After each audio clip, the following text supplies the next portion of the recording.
Why, hello, happy Monday, everybody. Had a phenomenal weekend. I hope you guys did too. So I was gonna do this episode, oops, excuse me. My phone tells me I'm going live as if I don't know already, right? So I was gonna do this episode last week, or I'm sorry, over the weekend, but we ended up having a great weekend, so I wanted to put it till today.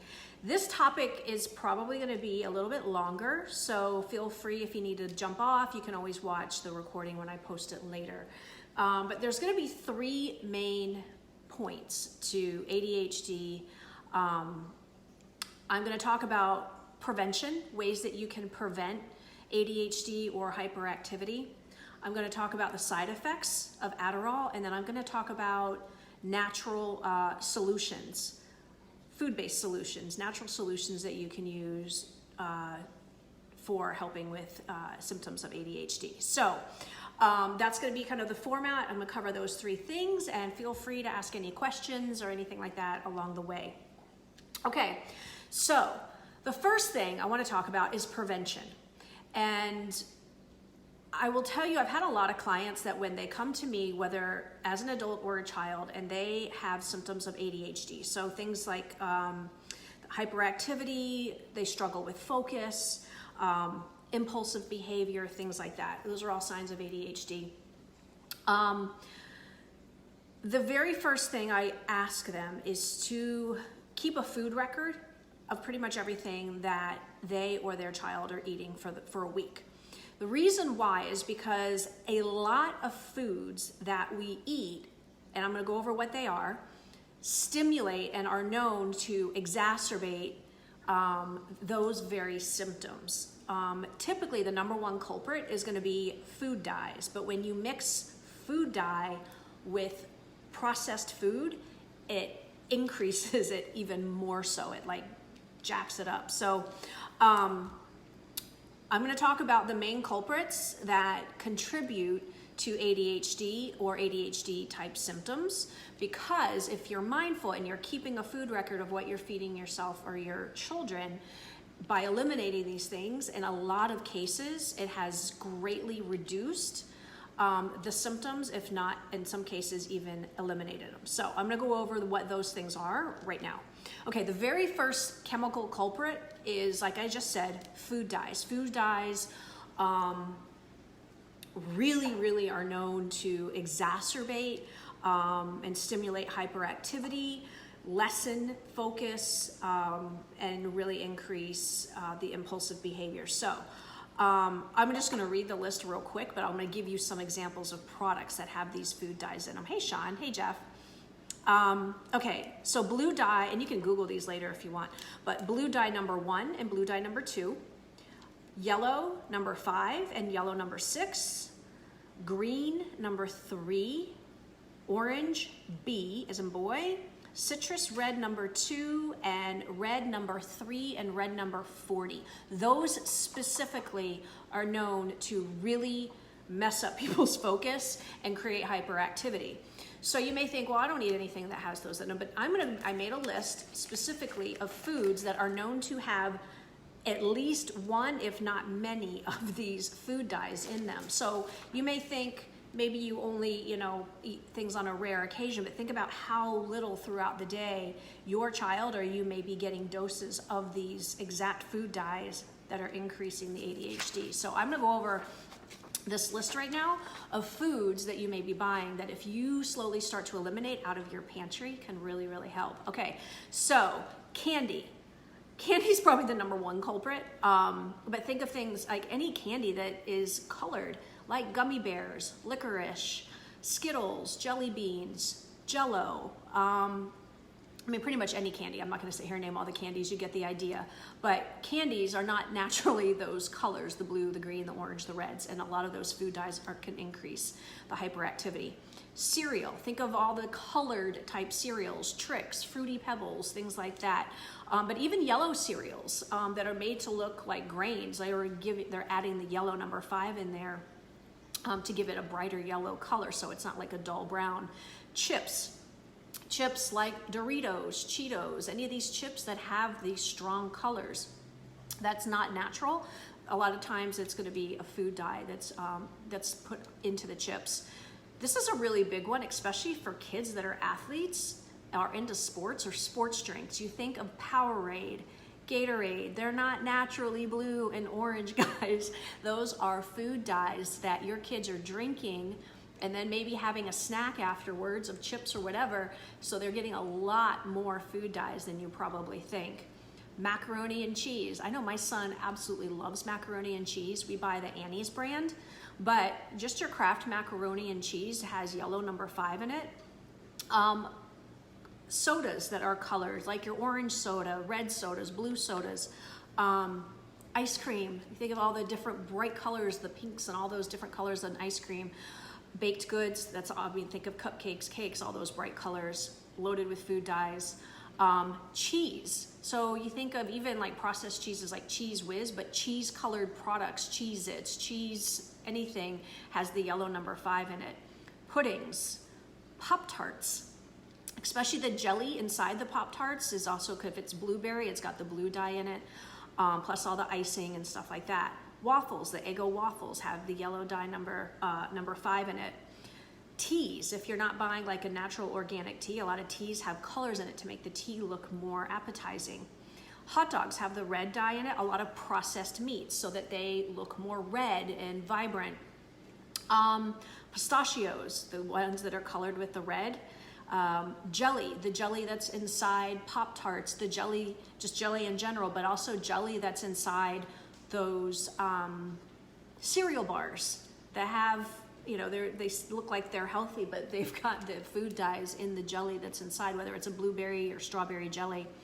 The kid cuisine foods that you may buy and throw in the microwave, those have food dyes in them. Twinkies, even stuff you might think, oh, this is all junk food. But a lot of the stuff our kids eat, right? But then think about produce. A lot of non-organic produce like oranges are dyed with the orange, apples with the red, bananas with the yellow, blueberries with the blue. They're colors, so they look way more vibrant and appealing to eat. Think of those ice waters. They advertise 0 calories, and it's the ice brand waters are loaded with food dyes as well. Children's medicine. So it's cherry flavored, blueberry flavored. It's got the dye in it to match the flavor that it is. And a lot of condiments, barbecue sauce, ketchups, salad dressing. So those are just some examples I wanted to give you guys. So as you're kind of doing a mental inventory of your pantry and how many of these maybe you or your kids are eating, if your child or you have ADHD, how many of these are contributing to the ADHD in general. So in many cases, by eliminating a lot of these food dyes, and especially, like I said, if you combine them with processed foods, it makes them even stronger and the triggers even more so. So the other thing, of course, is sugar. Sugar's linked to hyperactivity, and you think about how many of those things I just listed also have sugar in them. One other thing is food allergens can also be linked to ADHD behavior and symptoms.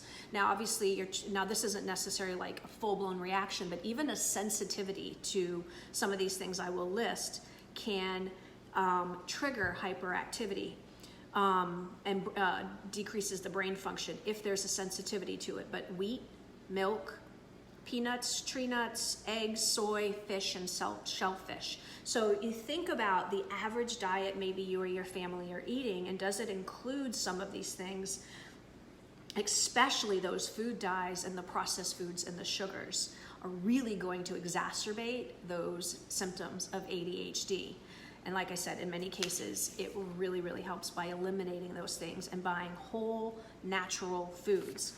But there are cases where someone has ADHD and they truly need, they've done all this diligence, they've removed a lot of these foods, and they still have the hyperactivity, and they may need medication. So that's the number 2 part I want to talk about today, is the medication. And obviously the number 1 medication is Adderall, which a lot of people take to help relieve symptoms of ADHD.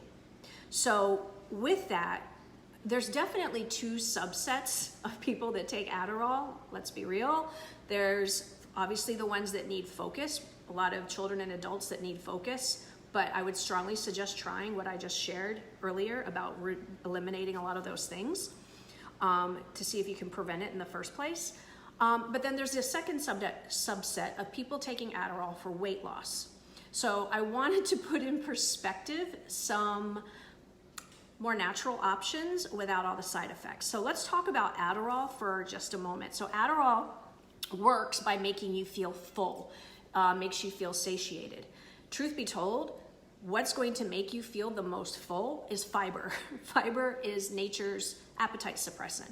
Women need 25 grams of fiber a day, men need 35 grams of fiber. So if you're eating fiber, that is going to be a natural appetite suppressant just right there.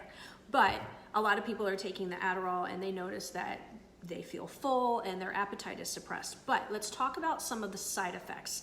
So remember the other day I talked about how drugs worked on the body. It's not that the drug is doing something to you, the drug is having your body elicit a response.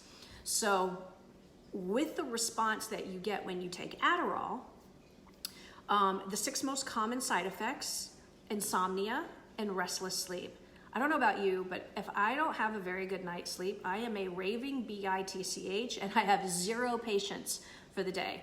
But you think we're taking something to help us focus, but then yet we have tendency to become sleep deprived because it's interrupting our sleeping pattern and we don't sleep well. And then we end up having to take naps or maybe take Ambien or something like that. Also, by taking the Ambien, if you need to take Ambien because you're not sleeping from the Adderall, then you end up possibly with stomach and headaches from the Ambien. Anyway, number 2, common side effect from taking Adderall is hair loss and thinning hair.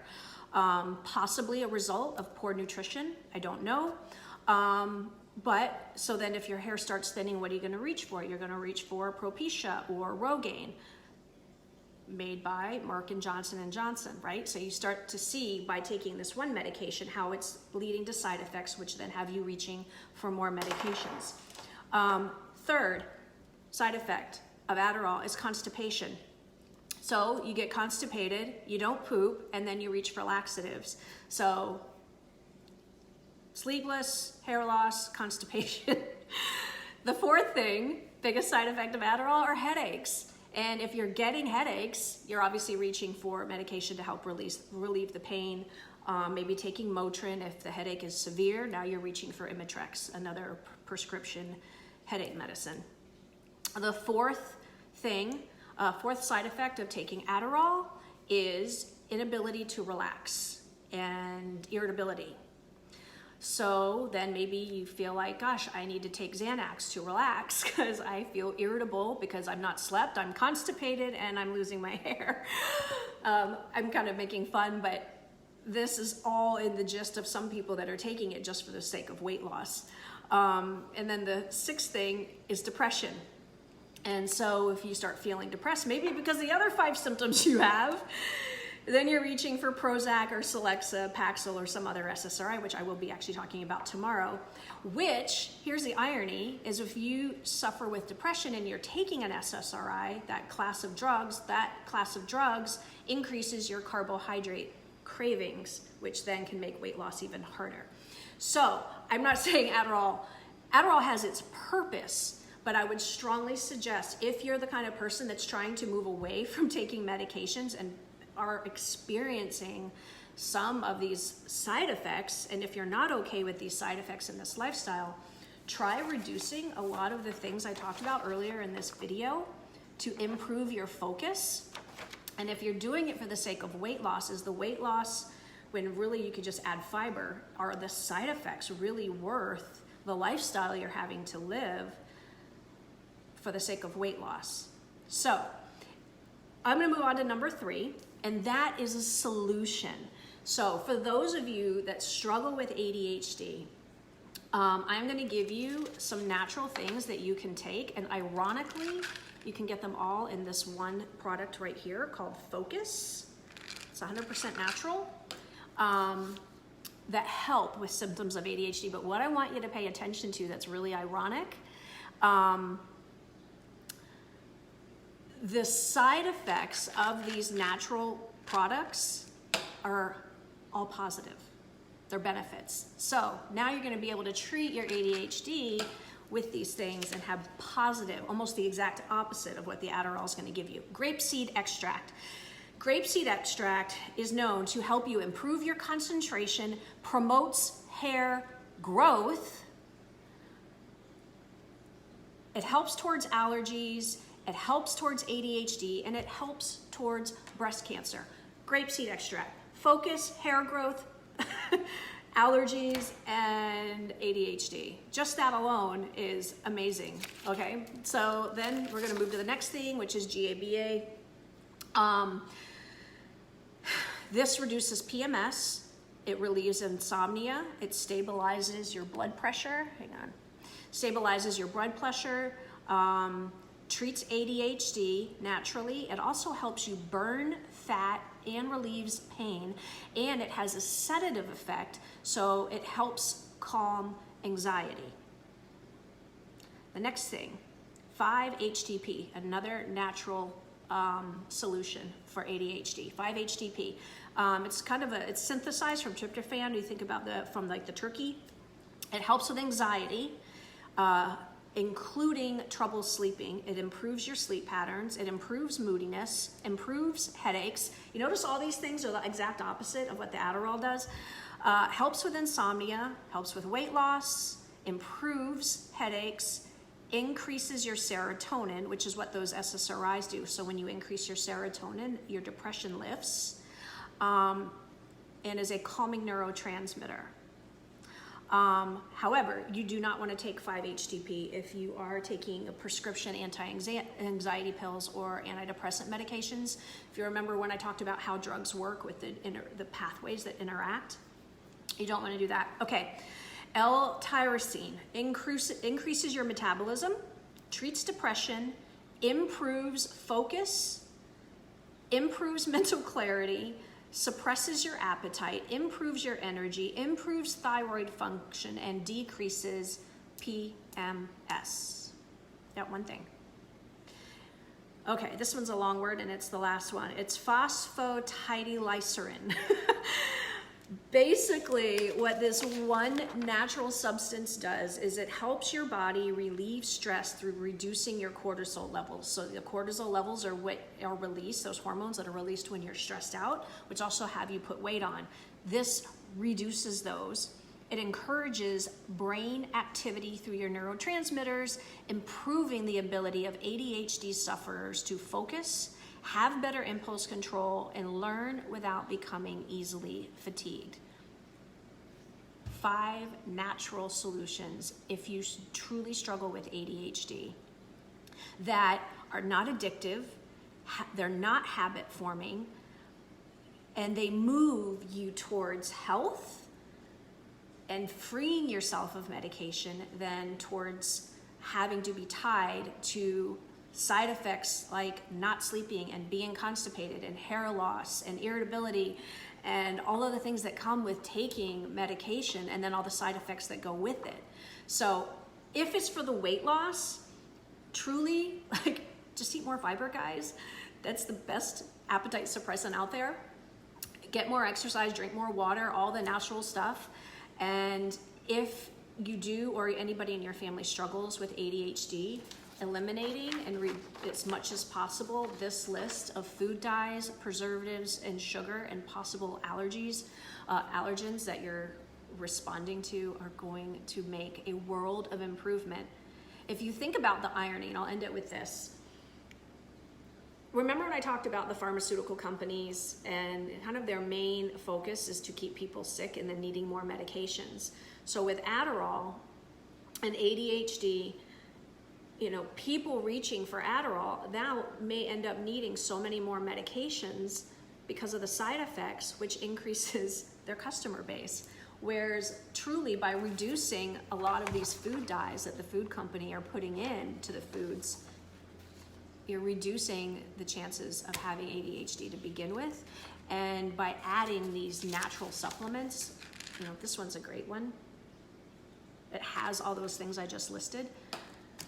You're gonna have all these much better like they're not even side effects. You have all these benefits plus increased focus. So to me, that's a win. All right, so that is my Pharma to Farm episode on ADHD and Adderall.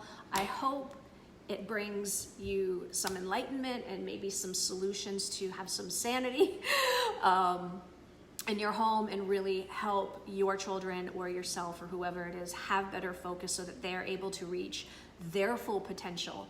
And again, it just all comes down to buying foods that don't have dyes, that are organic and pesticide free and dye free and stuff like that, so that you're not exacerbating something that doesn't need to be exacerbated, so that we can all live up to our best potential. All right, guys, I hope that was helpful, and I will talk to you all later. I'll see you tomorrow when I talk about antidepressants and anxiety medications. All right, guys, take care.